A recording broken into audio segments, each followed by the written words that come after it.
Hello and welcome into another episode of Lockdown Wolves. Today on the show, breaking down the Timberwolves preseason game against the Chicago Bulls. Key takeaways, including Julius Randle's debut in a Timberwolves uniform. We'll talk all about what Randle did on the court that really is his calling card that he's going to bring to Minnesota that they didn't have last year. We'll also talk about some interesting rotation things. And once again, Josh Minott starring for the Wolves in a preseason game. It's all upcoming. Welcome in. You are Lockdown Wolves.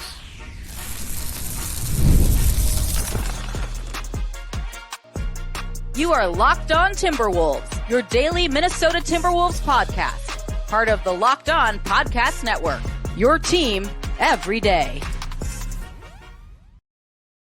Hello and welcome to the Locked On Wolves podcast, part of the Locked On Podcast Network, your team every day. My name is Ben Beecken. I'm the host of Locked On Wolves.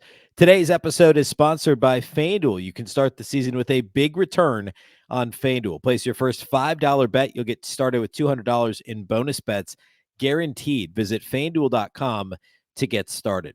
Happy Thursday, everybody. It's yet another game day. The Wolves play tonight, a rare preseason back-to-back with the Wolves hosting the Denver Nuggets at Target Center. Last night, the Wolves took on the Chicago Bulls in Chicago. Today's the post-game pod from the preseason game. We'll spend pretty much the whole show today talking about Wolves Bulls. Some notable stuff. Of course, the most important thing being Julius Randle's Wolves debut.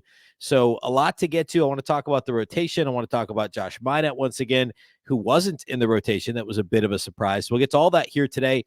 A big thank you off the top for making Locked On Wolves your first listen every single day. Of course, this show is free and available everywhere. That includes YouTube, as well as all of your favorite audio platforms. Wherever you like to listen to podcasts, you can find Locked On Wolves. You can also watch on the Locked On Sports Minnesota app on both Roku and Amazon Fire TV. All right. So let's start with Julius Randle. I got a lot to get to here. I really, the way I'm going to do this is I just have like 10 notes that I want to hit here. But we have to start with Julius Randle. And the biggest thing that the Timberwolves need from Julius Randle is another scoring option that can get his shot off from almost anywhere, that can orchestrate offense for him, really create offense for himself, and also orchestrate's not the right word, but be a secondary playmaker and pass to, set teammates up, I guess. A high usage guy who's going to still be able to set teammates up. And Randle's a superior passer to Karl-Anthony Towns.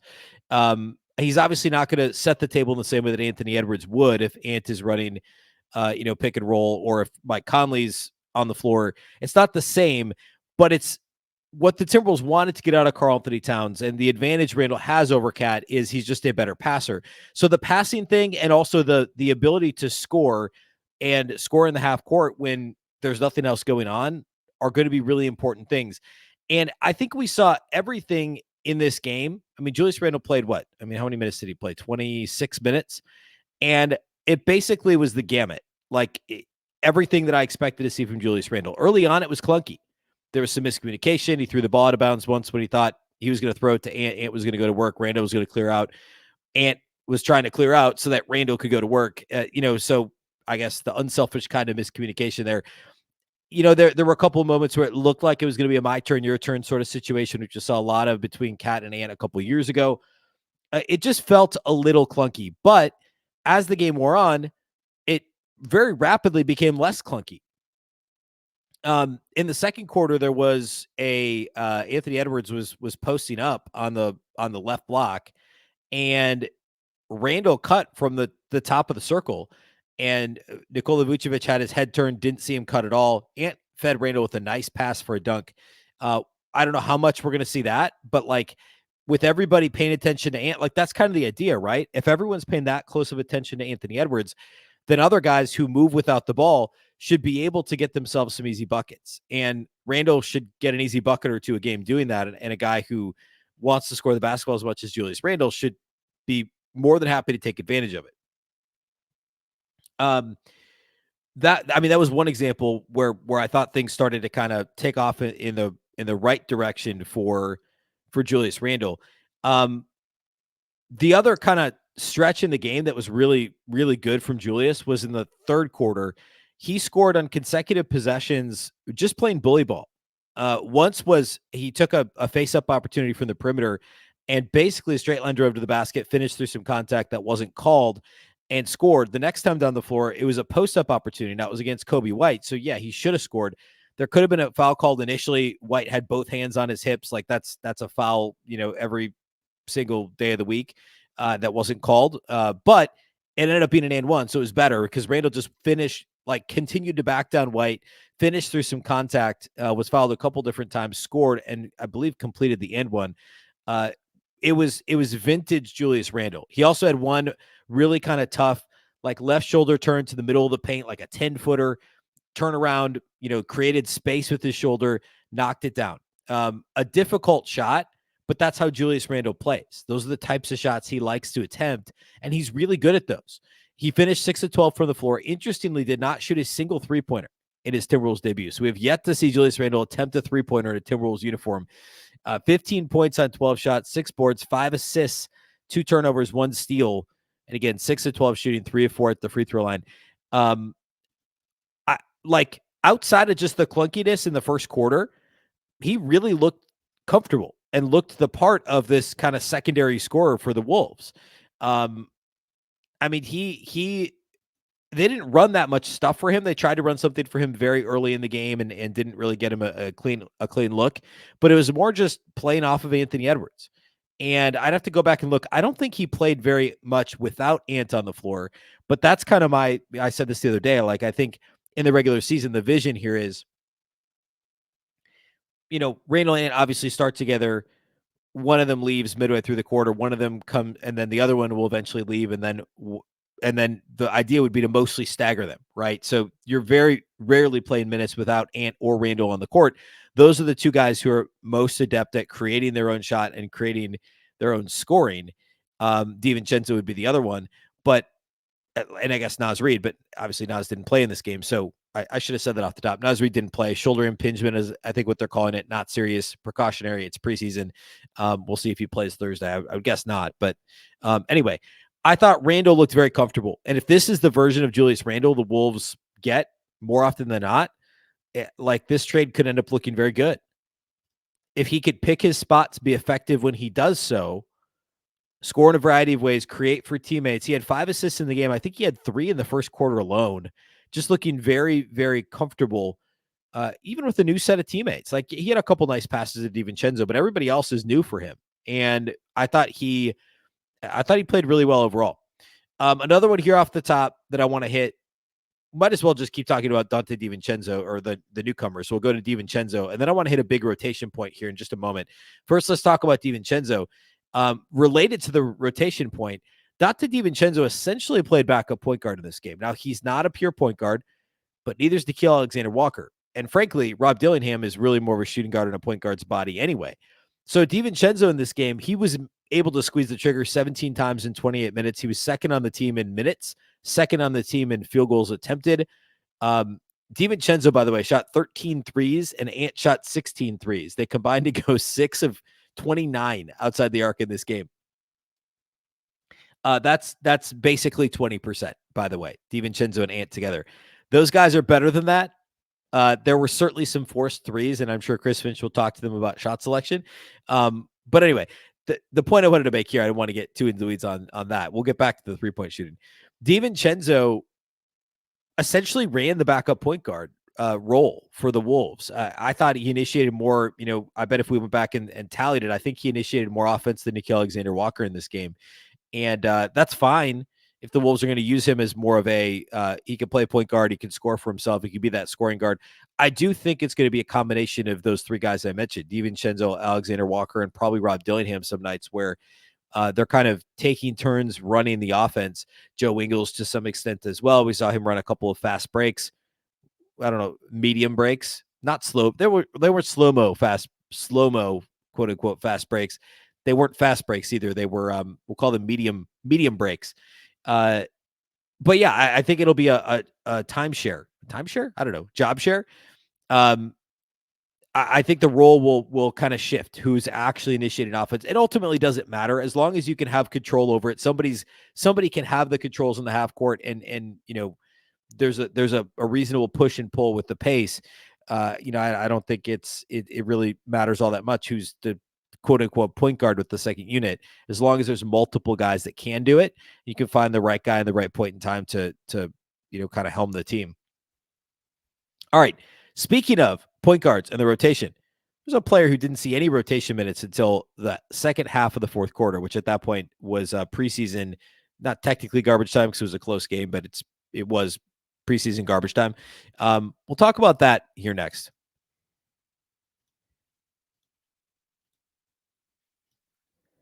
Today's episode of Locked On Wolves is brought to us by our title sponsors over at FanDuel.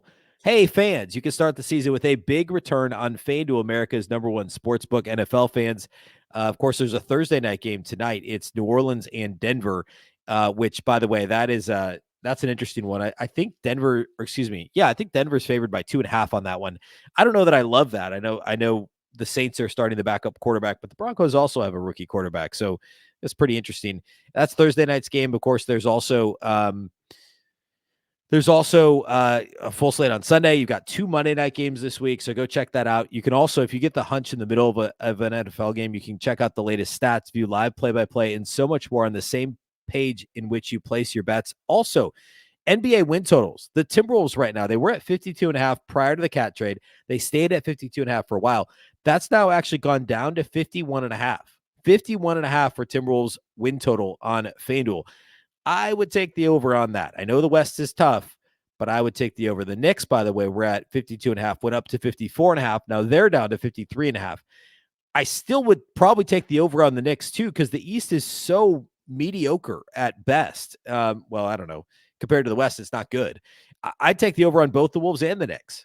51.5 to me is I don't want to say a steal, but I would certainly take the over on the Wolves. Anyway, over at FanDuel, you can get started with $200 in bonus bets guaranteed when you place your first $5 bet. Again, place your first $5 bet. You get $200 in bonus bets guaranteed at FanDuel. Again, that's FanDuel.com.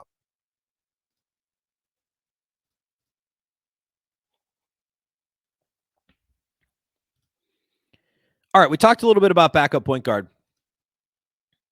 The guy who's supposed to be the backup point guard, or many thought would be the backup point guard, did not play in this game until the final 6 minutes of the fourth quarter, and that is rookie number 8 overall pick Rob Dillingham. For the first time this preseason, did not play rotation minutes. And a point I made just the other day on the show, I think it might have been Tuesday, and I probably talked about it Wednesday as well, was there's a real chance that Rob Dillingham isn't a regular member of the rotation, especially after the DiVincenzo acquisition. I think some nights he will be. I think some nights he won't be. I think there's a clear top 8. You're starting 5, Naz Reid, Nickeil Alexander-Walker, Dante DiVincenzo. That's your 8. Who's 9, who's 10, who's 11? Some mix of Rob Dillingham, Joe Ingles, and at this point, Josh Minott, honestly. And we'll talk more about Minott here in a minute. TJ Shannon could be in that conversation as well. He's not right now. I think he's probably the 12th guy. But in some order, Dillingham, and Joe Ingles. Man, I forgot about Joe Ingles. So actually, Terry Shannon's probably your 12th guy. So that's your top 8. 9 and 10 any given night are going to be some combination of Rob Dillingham, Josh Minott, Joe Ingles, and oh my goodness, now I'm blanking. TJ Shannon would be the other one. So I think honestly, it's probably the emergence of Josh Minott that's hurt Rob Dillingham as much as anything else. Even though they're not playing the same position or even the same role, the Wolves always knew that Nickeil Alexander-Walker and after this trade, we knew DiVincenzo was going to be on a big part of this rotation. So between those two, they can initiate the offense. And you also have Naz Reid. That's 8 guys. So now what? You need 1 or 2 more guys to play. You're going to play the best players that fit the rotation. And you don't need somebody to handle the ball in the backcourt because you've got Alexander-Walker and you've got potentially Joe Ingles and you've got Dante DiVincenzo. So that means that Rob Dillingham could be the odd man out. I'm not saying he for sure is, but it wouldn't shock me if on opening night next Tuesday at the Lakers, Dillingham just doesn't play. And they go with Minott for those 9th man minutes. Like the way the rotation hashed out in this game, Minott actually got into the game in the first quarter. So Nickeil Alexander-Walker, Dante DiVincenzo were the first ones off the bench, and then Ingles and Minott after them. Minott came into the game with over 3 minutes left in the first quarter and actually played like real legitimate rotation minutes in this game. 22 minutes played, and he was fantastic. We'll talk more about that in a moment. That was your top 9. Now, there was no Nas, so you plug Nas in there. That's 10 guys. Ingles played the least amount of minutes, so Ingles maybe falls off there.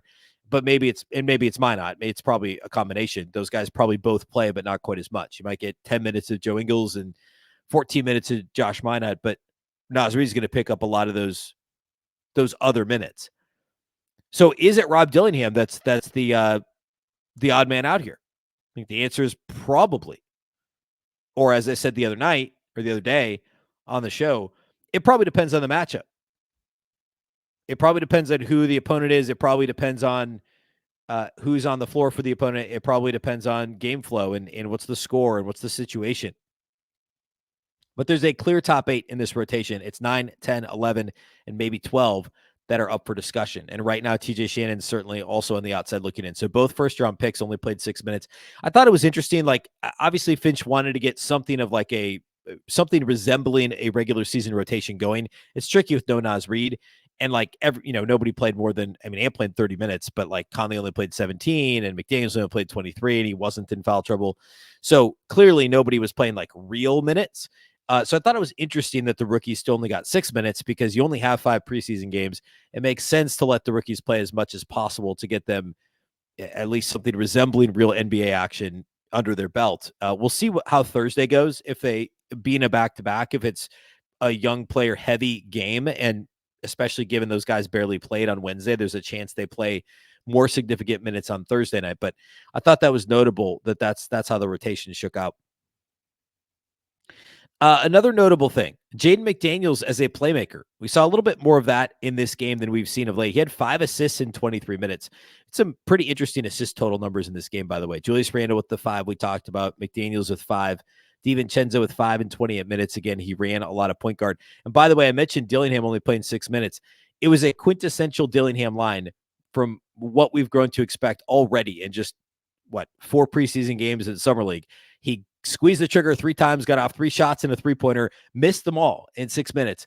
But he also had 4 assists and only 1 turnover. So he was ball dominant, getting 3 shots off, assisting 4 times and turning it over once. And it was not all good and it wasn't all bad. It was a decidedly mixed bag, but he was out there and he was doing stuff. And that's what I think we could already expect from Rob Dillingham. So anyway, the Wolves overall, though, as a team, I thought passed the ball pretty well. They had 31 assists to 14 turnovers in this game, and we're certainly sharing the basketball. There wasn't a whole lot of ball stopping, which is great. But back to Jaden. Jaden McDaniels had 12 points on 6 shots, 5 assists, 2 turnovers. There were a couple of nice like drive and dump off type plays that, I read off the B-ball index numbers occasionally about playmaking, assists per drive and stuff like that. McDaniels just, for his career, just doesn't do that. He hasn't had the vision. He hasn't had the, that just hasn't been part of his skill set. And the Wolves tried to get it out of him in Summer League a couple of years ago. Like, hey, put him on the ball, help him distribute, or force him to distribute by putting the ball in his hands more frequently. We saw a little bit of that in this game. Now, I'm not going to go like head over heels, hey, this is going to happen all the time, and he's Scottie Pippen now. Like Finch called him a couple of years ago. He didn't call him Scottie Pippen. He said he's like Scottie Pippen or whatever he said. We're not there, right? Like that's not a regular thing for Jaden McDaniels to do this. It doesn't become a regular thing until we see it in multiple games, right? So to see him with frequency create for others, pass off of drives and score in the paint instead of hitting those weird fall away to the side things from 12 feet that he likes to do just outside the lane. But this was an encouraging step for McDaniels. He knocked down both of his 3-point attempts, looked comfortable shooting the basketball, actually looked comfortable overall in this game, especially after it was good to see following the foul crazy performance he had against the Knicks on Sunday. So good performance from Jaden McDaniels for sure. Rudy Gobert's activity level was high in this game. He did play against the Knicks. He didn't play in the game last Friday against the Sixers. So it was good to see him be as active as he was. He had 13 points, 17 rebounds, 5 of 8 shooting. He had a couple of, there was one play where he really do offensively. He did something that wasn't great, and then he didn't run back hard on defense. And I don't remember who it was that he was guarding on the Bulls. It might have been, I don't think it was Vucevic. I think it was Patrick Williams. Just sprinted to the rim, just a rim run right past Rudy, got a dunk. There were a couple of those Rudy moments where hey, it's preseason, fine. I thought he was good overall. The offensive activity was solid. He was 5 of 8 shooting, knocked down all 3 of his free throw attempts. He had an and one at one point. Had a nice alley-oop. He had a bad turnover, missed an alley-oop at one point. He weirdly, so he had 13 and 17 in 27 minutes. He was a minus 18 in this game. Nobody else was worse than a minus 11, which by the way was Ant. The Wolves only had 3 players that were positives: Minott, Garza, and Ingles off the bench. And they ultimately only lost this game by 2. It was a very strange, it's preseason and it depends a lot on who you're up against. Like, strangely, as the Wolves made this second half comeback, they were mostly going against rotation guys for the Bulls. Like, the Bulls didn't go quite as deep in their bench, at least not at that stage in the game. Like, Vucevic was back on the floor in the early fourth quarter and played 30 minutes, and Kobe White and Zach LaVine each played 31 minutes. So it was a weird one for sure. But Rudy had a bit of a mixed bag. Again, I think the activity level is the thing that was most encouraging, and I thought his feel offensively in this game was good. And then the last thing about like takeaways, Anthony Edwards, 16 of his 23 shots for threes. And I don't know if it's just like he didn't want to take contact in this game. He only had 1 free throw attempt. I think last time out he had none, if I remember right. With like he did take some contact. He even got a technical because he wasn't getting foul calls. But like, hey, Ant, you only shot 7 twos in this game, and at least a couple of them were outside the paint. So if you're going to get those calls, you're going to get to the line more often. You're going to have to be more aggressive. I'm fine with him not doing that in preseason. Like, he doesn't need to be taking those hits on, October 15th. But hopefully that shot selection is a bit more rounded out as we get into the regular season. I mean, along those same lines, DiVincenzo, 13 of his 17 shots, like combined, they shot 29 threes, and combined Ant and DiVincenzo only shot 11 twos. So, like, overall, fine. Like, I want them, everybody should want them to take a bunch of threes. It was just a bit 3-point happy at moments in this game. I don't know that that's something that's going to linger. And it wasn't, again, it was the quality of threes, especially from Ant. He forced a couple that he just didn't need to. Let's do overall individual studs and duds. We'll peek ahead at what's next. We'll do all that here next.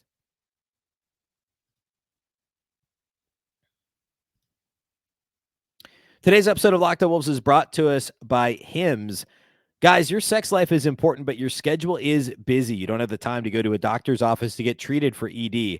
Through Hims, you can get a personalized ED treatment without stepping foot outside your door. Hims is changing men's healthcare by providing you with access to affordable sexual health treatments from the comfort of your couch. Hims provides access to a range of doctor-trusted ED treatments like chewable hard mints and Viagra and Cialis and their generics for up to 95% cheaper. The process is 100% online, so there's no need for uncomfortable doctor's visits. Just answer a series of questions on their site, and a medical provider will determine the right treatment option. If prescribed, your medication ships directly to you in discreet packaging for free. No insurance is needed, and one low price covers everything from treatments to ongoing care. With hundreds of thousands of trusted subscribers, Hims can help you find the ED option that works for you. Start your free online visit today at hims.com/lockedon. That's Hims, HIMS.com/lockedon for your personalized ED treatment options. Hims.com/lockedon. The products mentioned are chewable compounded products which are not approved by or verified for safety or effectiveness by the FDA. Prescriptions require an online consultation with a healthcare provider who will determine if appropriate. Restrictions apply. See website for details and important safety information. Subscription required. Price varies based on product and subscription plan.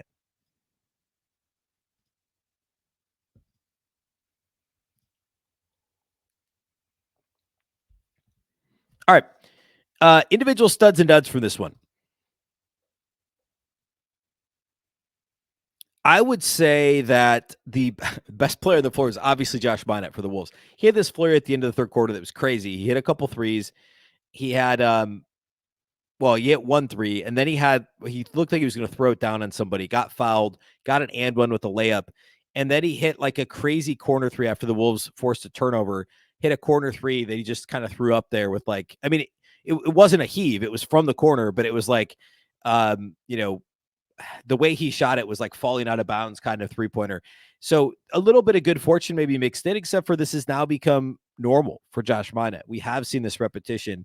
18 points, 7 of 10 shooting, 3 of 4 outside the arc, 3 boards, 1 steal, 1 block. I will say, like, I'm not going to, I think I said this the other day, I'm not going to pat myself on the back too hard about Josh Minott. I've been talking about him for 2 years, but I did not see him shooting the ball this well. And again, all kinds of caution here with the small sample size, not only small sample size, but preseason and training camp small sample size. The whole training camp raving about a player thing. Like I get it. We'll see what this turns into, if anything. But like, he does all the other stuff well. So if this dude can all of a sudden shoot threes and also put the ball on the floor, and like, the activity level's always been off the charts. That's the activity level combined with the size and athleticism is why he was a high second round pick. And some people thought he was, almost lottery caliber talent. Well, coming off the bench mostly and being so raw in college, because the activity level is so great, the steals, the blocks, the deflections, the ability to leap out of the gym with that wingspan. If he can shoot, like, look out. I mean, I don't know how they're going to keep him off the floor. He did play 22 minutes, rotation minutes in this game. No Naz Reid. But like, hey, I mentioned this earlier, if he takes Dillingham's role, if he's the ninth guy and he can carve out a nice 16-minute a game role or something, 14 to 16 minutes a game and give you more if Naz or Rudy or somebody's in foul trouble, like, that's this. I don't know what else to say about Josh Minott. Like, if he's going to put the ball on the floor and score and draw fouls, then like, he's a bona fide rotation player for a championship contender. Like, that's where we're at. The exciting thing is there's so much upside with Josh Minott. There really is. And if he's now kind of putting it all together, again, look out. I thought he did everything well in this game. I'm also going to give a stud to Jaden McDaniels. I talked a little bit about him earlier related to his passing, but 12 points on 6 shots, knocked down both of his threes, got to the line, made both free throws, 5 assists, 2 turnovers, 4 rebounds in this game, 3 of them offensive, had a nice offensive rebound and dunk. We saw the quarter crashes from him against Phoenix in the playoffs in the first round sweep over the Suns last year. That was something I think the Wolves coaching staff like really pushed him toward. Hey, Phoenix isn't going to rebound. We're way bigger than they are. You can corner crash when we miss shots, and you're going to get a free bucket or 2 a game against this team because Phoenix will not box you out from the corner. They're not going to put a body on you. I wonder if something clicked with him. Like, hey, there's a free bucket or 2 every game here, all the time. If I'm going to be in the corner anyway, why not corner crash and get an easy bucket? And I know the Wolves don't crash the offensive glass as a general rule. Like, they're trying to. I actually saw Julius Randle try that a couple of times, and I thought, I don't know that Chris Finch is going to love that because he wants his guys to get back in transition. I think he still has, scar tissue from how bad the Wolves transition defense was a couple of years ago, and they were much improved last year in part because this philosophy of just get back, right? But I think they've told McDaniels, if you're in the opposite corner, just crash. Like, if somebody's launching a 3, basically, the opposite corner or slightly above the break, like, crash. Don't worry about getting back until you've crashed to try and get an easy bucket. And I think that's kind of clicked for him. I thought he played really well in this game. I'm going to give Dante DiVincenzo the third stud. I know he was only 7 of 17 and 3 of 13 outside the arc, but by the way, that means he was 4 of 4 on 2s. And I've been impressed watching him put the ball on the floor and scoring off the dribble in the preseason so far. 17 points on 17 shots, fine. 5 assists, only 1 turnover. Again, as I mentioned in the first segment, he played straight up point guard for chunks of this game, plus 2 boards and a steal in this game for Dante DiVincenzo. I thought he played really well. Those are the 3 studs. Duds, I don't know. It's preseason. I don't really have any. Like, Nikhil's still not shooting the ball great, but I thought he did other stuff well. Mike Conley was only 1 of 5, but only played 17 minutes. We talked about Julius already. He easily could have gotten one of the studs. Rudy had weird moments and was a minus 18, but he wasn't a dud in this game. Same with Ant. No real duds. I thought overall, they played well. I know they lost by 2. It was just really a lack of urgency in the second quarter. And the Bulls got hot from 3 for a stretch. And I don't know. It is what it is. It's preseason. Very curious to see who all plays Thursday. My guess is it's probably a lot of young guys. We see a lot of Dillingham, a lot of Shannon, probably a lot of Garza, probably still a lot of Minott. I'd be shocked if Randle played a back-to-back. I'd be almost equally as shocked if Conley and Gobert played. There's a chance Ant plays a little bit, but why, on a back-to-back? Wolves now next up, though, the opener's next Tuesday. The Wolves are in LA for the opener. We'll do a post-game pod on Friday following Thursday's game, depending on how that goes and who all plays and all that stuff. I may sneak in some other stuff at the end of the show Friday, beyond just the game coverage. I want to hit like ESPN's NBA rank is mostly out. I think like 11 through 100 is out right now. Ant, by the way, is in the top 10 because he's not 11. he's not in the 11 to 100, which means that Ant is a top 10 player according to ESPN rank. Plenty of other Wolves players on there. So we'll talk about that. I also want to finish the player preview series. We're basically down to the starters now. So we'll get into that next week. And again, Wolves opener next Tuesday. That's all we got for you today here on the show. Big thank you for making Locked On Wolves your first listen every day. Of course, this show is free and available everywhere.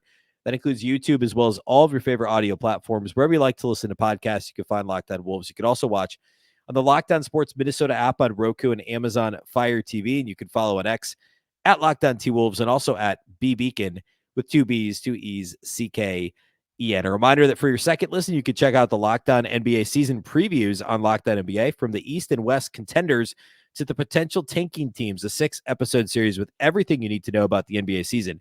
Find Locked On NBA on YouTube or wherever you listen to podcasts. Tuesday evening, the Western Conference contenders, the top 5 of the West show, was posted right here on the Locked On Wolves feed. You can find it on our audio feed. Tuesday evening, I was on that show along with several other teams projected to be near the top of the West. So go check that out. That's all we got for you today. Big thank you for listening. Of course, Locked On Wolves is part of the Locked On Podcast Network. Remember, the Locked On Network is your local experts on all the biggest stories. Once again, I'm Ben Beecken. This is the Locked On Wolves podcast, and we'll catch you next time.